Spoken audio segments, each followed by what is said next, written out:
Welcome to the Madison Miller Podcast. Today is Wednesday, May 20th, 2020. Today I'm going to talk about the latest news related to the coronavirus. There's something breaking about the NBA that I want to talk about as well related to that. Look back on this morning's KBO results, look ahead to tomorrow and Friday's games. NASCAR. I'll give you guys picks for the Xfinity and the Cup races. Masked Singer finale tonight. We'll preview it.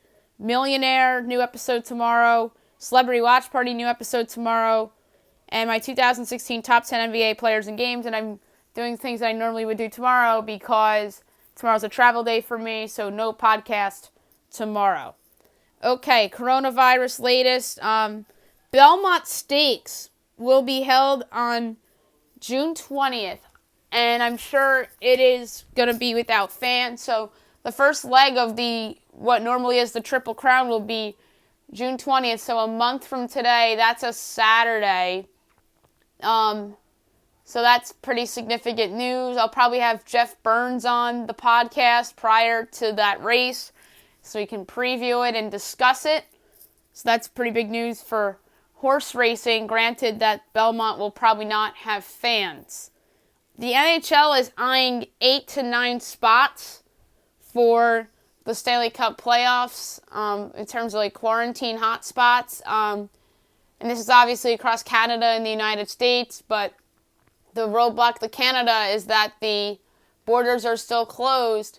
But if the borders reopen in the middle of next month, then the NHL could conceivably have some games in Canada when it resumes its season. In terms of the NBA, it looks like it's going to be Disney World. Shams reported that Disney has become the front runner to host the remaining NBA games, and Disney came out with a statement and saying that that they will be hosting games, but not every game. So maybe the Vegas thing is still in play, and I had that idea. I believe I said it yesterday with the West going to Vegas and the East going to Disney World, and then they can rotate for the NBA Finals as long as the quarantining goes well and the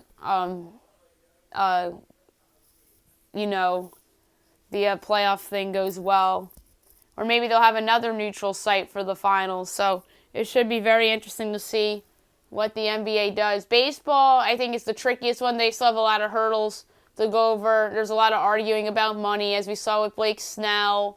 And so I think that's the riskiest. The NFL looks like it's going to start on time. The big news about California and New York opening to hosting sports this summer is humongous because of those two governors, especially Gavin Newsom out in California, being so down to hosting sports, and they must have had a change of heart, or they realized that things are getting better, so they decided to go that route. The KBO will look back on yesterday's games, and we'll look ahead to the games for tomorrow. Kia over Latte 6-0, Samsung over LG 3-1, SK over Kaiwoom 5-3, KT over Hanwha 8-1, Doosan over NC 2-1, and then the same matchups are in place for tomorrow, and then Friday it changes up. Hanwha NC, Kia SK, Kaiwoom Latte, Doosan Samsung, KT LG. So it changes up on Friday because it's every 3 days you stay with the same opponent and you switch over. NC finally suffered a loss. They're 11-2. LG and Doosan are 8-5. Kaiwoom is 8-6. Latte's really, really regressed after its wonderful start. They are probably reverting into what they really are. I overrated that Latte team and judged them because of their really good start. So they're 7-6. KT is 500 at 7-7. KT is 6-7. Hanwha and Samsung are 5-9, and SK got a win on the board, so they are 2-11. Now I'm going to talk about a little bit of NASCAR. Sprint Cup tonight, or I should say this evening, as the start time of the race got moved up due to the pending weather in Darlington. So 6 o'clock tonight, the Toyota 500. Obviously, Kevin Harvick won the race the other day, and now I'm trying to find the starting lineup for tonight.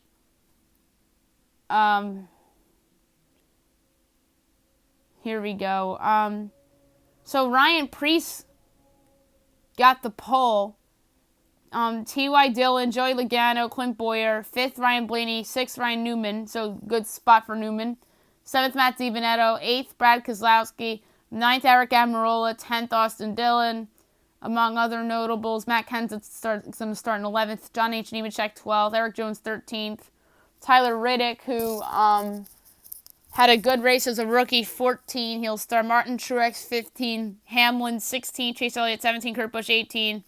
Alex Bowman, 19. Kevin Harvick, 20. Bubba Wallace, 21. Other notables, Kyle Busch, 26th.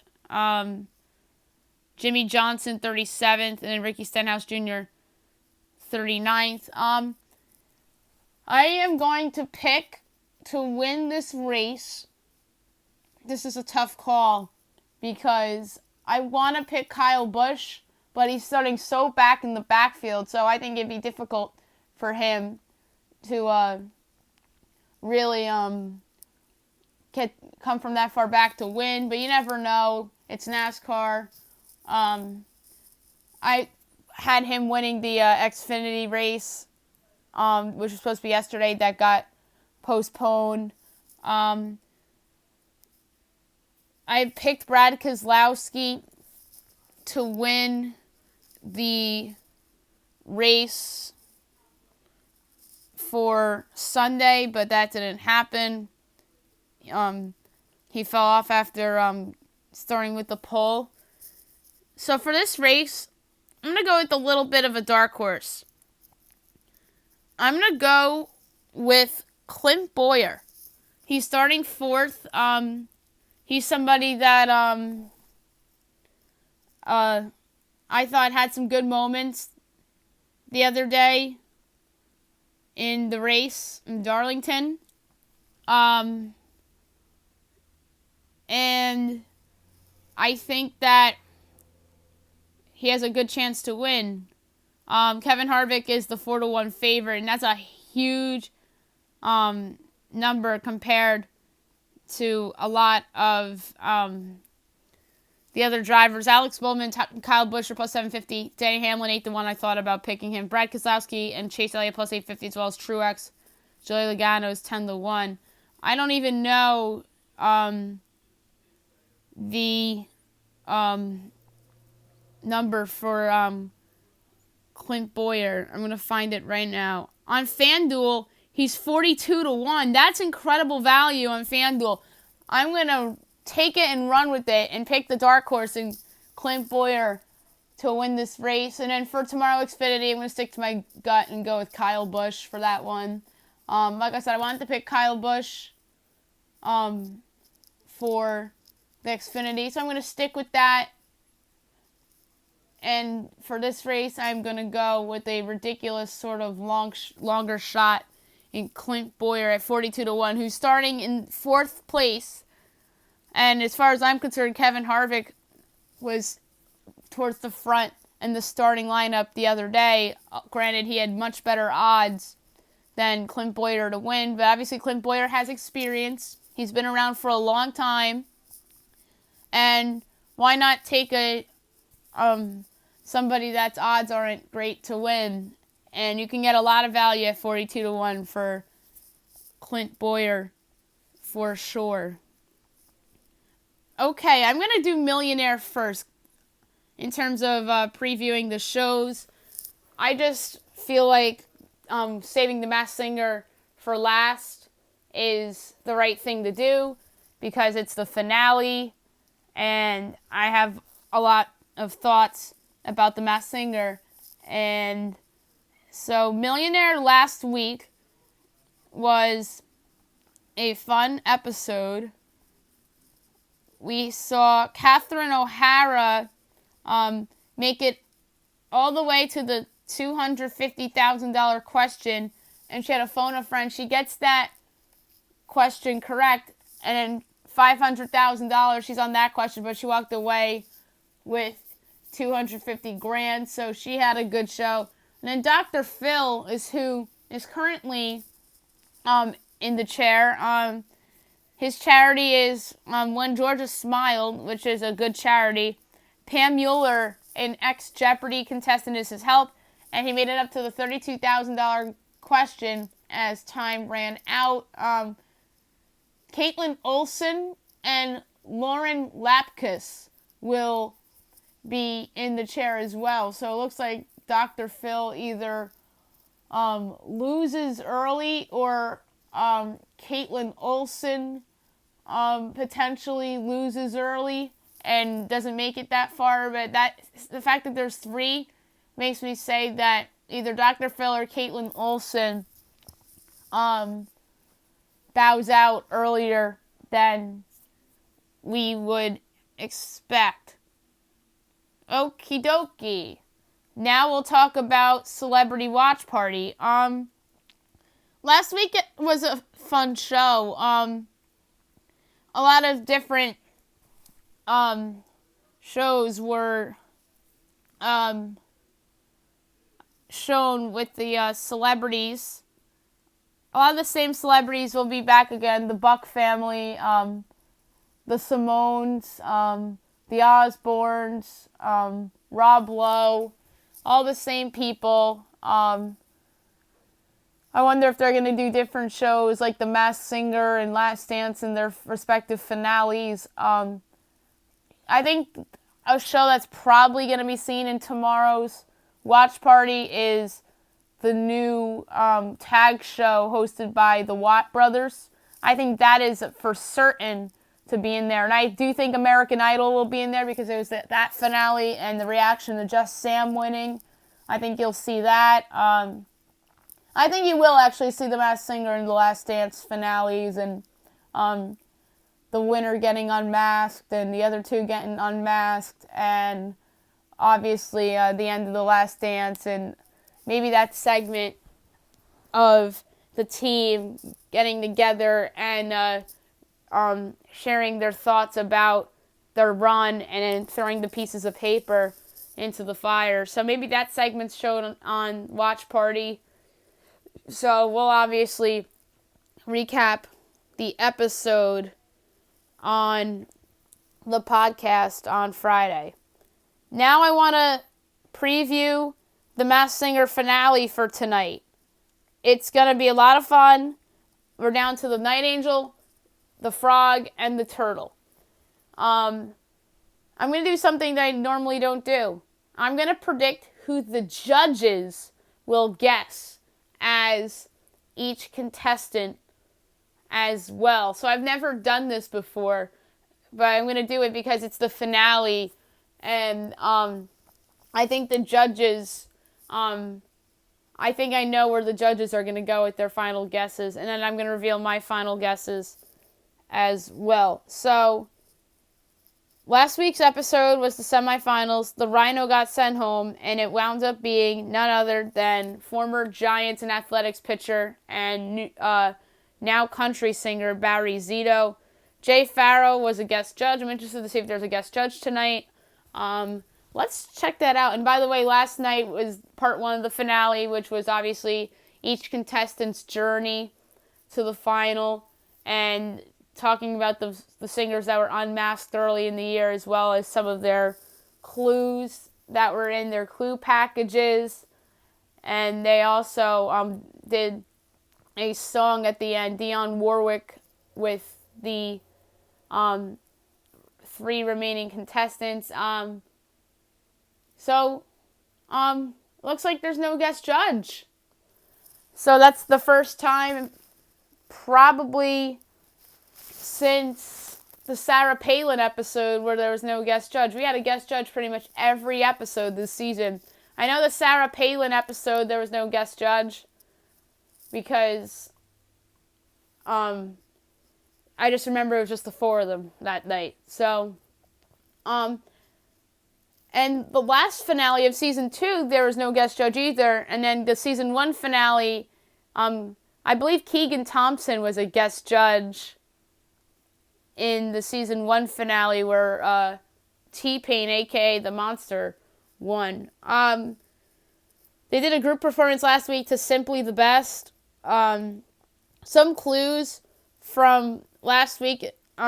Night Angel lost someone close. Talks about the Guardian Angel. There was a soccer and a football, and she performed How to Love by Lil Wayne. Turtle talks about his admiration for Robin Thicke. There was a highway and a trailer, and there was a street sign that said Back Street. And then he sings Jealous by Nick Jonas. Rhino, we talked about how Rhino was unmasked and it was Barry Zito. Frog, there's more basketball clues. A dance floor, there was 1,000 in there. And there were hair rollers, which was weird. He performed Hip Hip Hooray by Naughty B Nature. Alright, so my final guesses for everybody. In terms, and who I think will win. The second runner-up, I believe, will be the Night Angel. I think the Night Angel is Kandi Burruss, because there's a lot of hints pointing in her direction, such as losing somebody close, and I think it was a big giveaway last week. In the beginning of her performance, she said, "This is for you, robot," Lil Wayne, and that was her voice. So to me, that was kind of a giveaway. And in terms of what I think the judges will guess, I think that Nicole Scherzinger will guess Dawn Robinson. I think Jenny will guess Kandi Burruss. I think Robin will jump on the Jenny bandwagon and guess Kandi Burruss. And I think Ken will have a ridiculous guess of Sierra. In second place, I think will be the Frog. It's going to be a close one between Frog and Turtle. I think Turtle has the overall package over the Frog, so I do think Turtle will win. And Frog, I think, is Lil Bow Wow. There's a lot of hints, especially those hints towards that Magic Mike thing he did with Michael Jordan and hints of the Michael Jordan jersey. There's a lot of hinting in the direction of Bow Wow. I think Robin and Nicole will guess Bow Wow. I think Jenny will guess Alfonso Ribeiro, and I think Ken Jeong will have a absolute ridiculous guess of Lil Fizz. Not Rhino. Turtle, I think, will win. I think he's been the best contestant over the past couple of weeks. I think that Night Angel at one point was the front runner, and then Kitty supplanted him. And I think that ballad of Fix You from 2 weeks ago really put Turtle in a good spot. It was very reminiscent of Stay With Me, which was the Monsters ballad. And I believe that was the semifinal round as well. And obviously, I thought Stay With Me was the best performance in the history of the show. Turtle's performance of Fix You was so good, and I thought that was the best performance of the season. I think this is AJ McLean from the Backstreet Boys. The Backstreet sign, I think, is a little obvious. But then again, there were some hints leaning people towards New Kids on the Block and One Direction. I think Robin Thicke will guess Joey McIntyre. I think Jenny McCarthy will also guess Joey McIntyre. I think Nicole Scherzinger will go with Jesse McCartney because Turtle, one of his hints was that he spent a morning with Nicole and in some capacity, and she spent a morning with Jesse McCartney, with Katy Perry, and a bunch of other famous people at an event about 10 years ago or so. Maybe it was longer than that, she said on the show. But who knows, maybe she did spend the morning with a Backstreet Boy, but she's just forgetting about it. And that's what made her guess Hunter Hayes initially for the Turtle. And then Astronaut gave away a hint about spending time together at a party. And then that was the Hunter Hayes thing that she wound up getting correct. So I think Nicole will guess Jesse McCartney because Turtle hinted about spending a morning with Nicole, and that was the person she thought about. And I think Ken will get this right, and he will have the same guess as me with A.J. McLean. I don't feel good about the A.J. McLean guess. I think there's a chance it's Jesse McCartney. I think there's a chance it's Joey McIntyre. But I really do think it's A.J. The Backstreet sign, I think, was very telling. And the vocals, it remind me so much of A.J. in Backstreet's Back. So I'm going to go with A.J. McLean for the Turtle. And on Friday's show, obviously recap the finale, and then I will talk about my best and worst guesses of the entire season. So that'll be fun to look back on as well when the time comes on Friday. Okay, now I want to talk about my 2016 NBA top 10 players.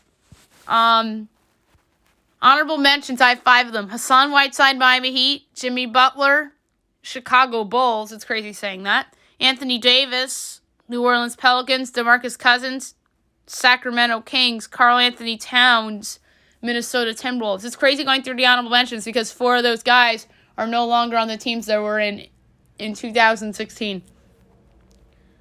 Well, I should say Jimmy Butler, Chicago Bulls / Minnesota Timberwolves because he got traded. Or no, he got traded in 2017.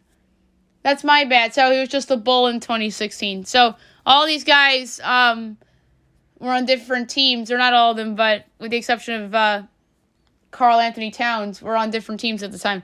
So without further ado, my top 10 NBA players of 2016.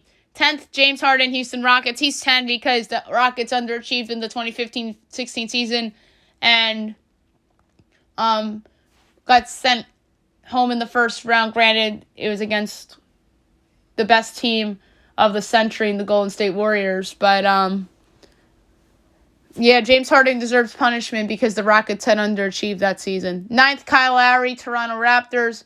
Raptors made the second round that season. I believe the team that knocked them out was LeBron James and the Cleveland Cavaliers.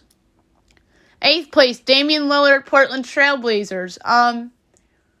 He carried Portland to the postseason.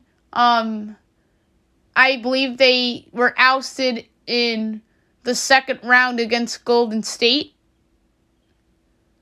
7th place, Draymond Green, Golden State Warriors. Obviously, was the runner-up in Defensive Player of the Year. He was at the peak of his powers. He gets suspended for Game 5 of the NBA Finals, and everything changed, as we know. 6th place, Chris Paul, Los Angeles Clippers. He was on the Clippers at the time. The Clippers that season, I believe they lost in the first round. I forget who they played, though. Was it the Spurs? I believe it was the Spurs who knocked them out of the playoffs in the first round that year, if I'm not mistaken. But that was the second to last year of the Lob City era with him, Blake Griffin, and DeAndre Jordan. 5th place, Russell Westbrook, Oklahoma City Thunder. Him and Kevin Durant helped lead them to the conference finals that year. And then that next season, 2016-17, He put OKC on his back en route to an MVP award. Fourth place, Kawhi Leonard, San Antonio Spurs. He was second place in the MVP voting that season. Second. He's this low. It's not his fault why he's this low. He probably should be higher. But his team lost in the second round to Kevin Durant, Oklahoma City, and the Thunder, and they had home court advantage in that series. So I guess that's why Kawhi takes a hit a little bit in these rankings. Third, Kevin Durant, Oklahoma City Thunder, / Golden State Warriors. He signed with the Warriors on July 4th. And before that, he helped lead the Thunder to the conference finals. They had a 3-1 series lead over the Warriors. And then Klay Thompson got hot in Game 6. The rest is history. So, KD's last season in Oklahoma City, then he switches teams. Second place, Stephen Curry, Golden State Warriors. You're asking yourself, why is Steph Curry not number one when he helped lead the Warriors to a 73-9 record? He's second because they didn't win the championship. They blew a 3-1 series lead. Everyone's going to point to Draymond for the reason why, but Steph didn't deliver in those 3 games. I'm sorry. He deserves punishment for that. And that said, number one player of 2016 in the NBA, LeBron James. Helped lead the Cavaliers to their first ever NBA championship. It was all because of LeBron. All because of his powers. He didn't hit the biggest shot in that series. That was obviously Kyrie Irving. But he was by far and away their best player. And the easy, unanimous finals MVP for helping lead his hometown Cavaliers to their first ever NBA championship. And Cleveland will never forget that. And that is why LeBron James is number one on my 2016 top 10 NBA players list. Now I'm going to do my top 10 NBA games of 2016. No honorable mentions. So 10th place, Kings Hornets.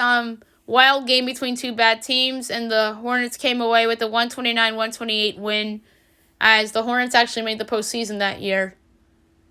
9th, Jazz Lakers, April 12th.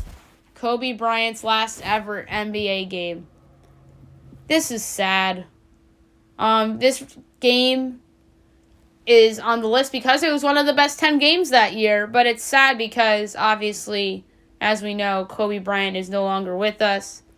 And it was a memorable game for Kobe, and he went out on a high note. Yes, the Lakers did tank that season, but they tried in that game for him, and he led them to a win over the Utah Jazz.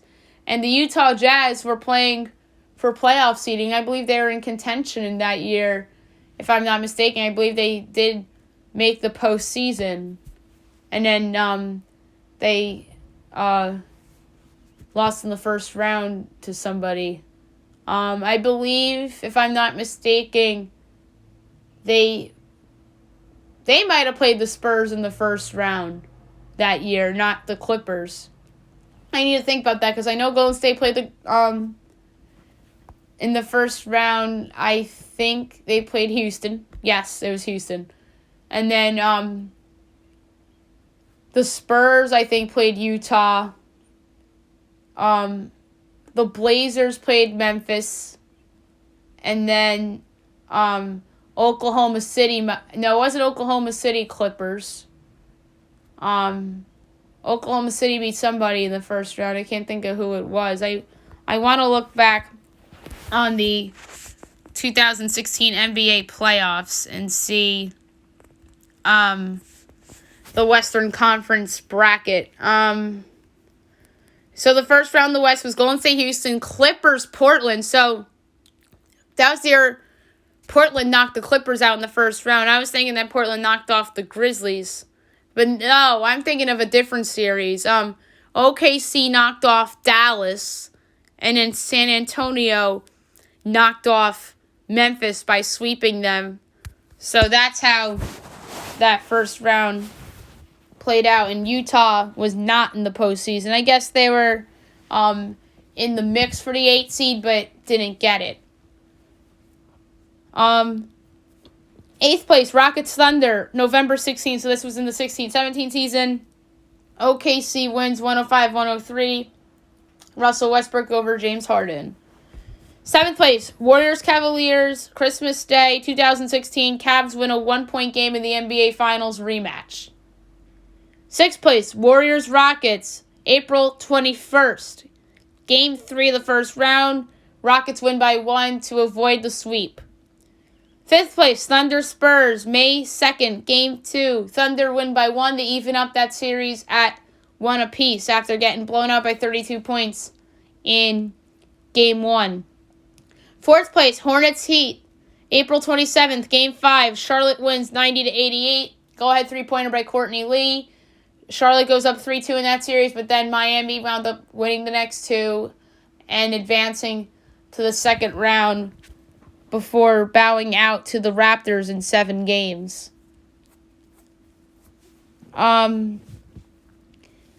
In 3rd place, Pacers Raptors, April 26th, Game 5, 102-99. Raptors win. C.J. Miles hit what thought to be a buzzer-beating 3 to force overtime in that game, but he didn't get off in time. Toronto hangs on to win that game en route to a 7-series game win over the Indiana Pacers. 2nd place, Cavaliers Warriors NBA Finals, Game 7. Cavs win by 4 as LeBron James and the Cavs win their first title. And number 1, Warriors Thunder, February 27th, 121-118, overtime win for the Warriors. This will be forever known as the double bang game, as Mike Breen had a double bang call on Steph Curry's go-ahead three-pointer, which nearly happened from half court, and that was the best NBA game of the calendar year 2016. So a rare regular season game I chose for a top spot in one of these top games segments right there. So that was well deserving, and obviously the Warriors were on their way to the 73-9 season, and Curry was on his way to back-to-back MVP awards. That's it for the show today. Tomorrow's a travel day for holiday weekend. Friday, I'll be back with you guys recapping the Masked Singer finale, the Millionaire latest episode, and Celebrity Watch Party as well. We'll pick the NASCAR race for Sunday. I won't have a podcast on Memorial Day Monday either, because that will also be a travel day. So, any other latest coronavirus news related to sports and pop culture, I'll have it on Friday's podcast. Hope you guys have a great day, everyone.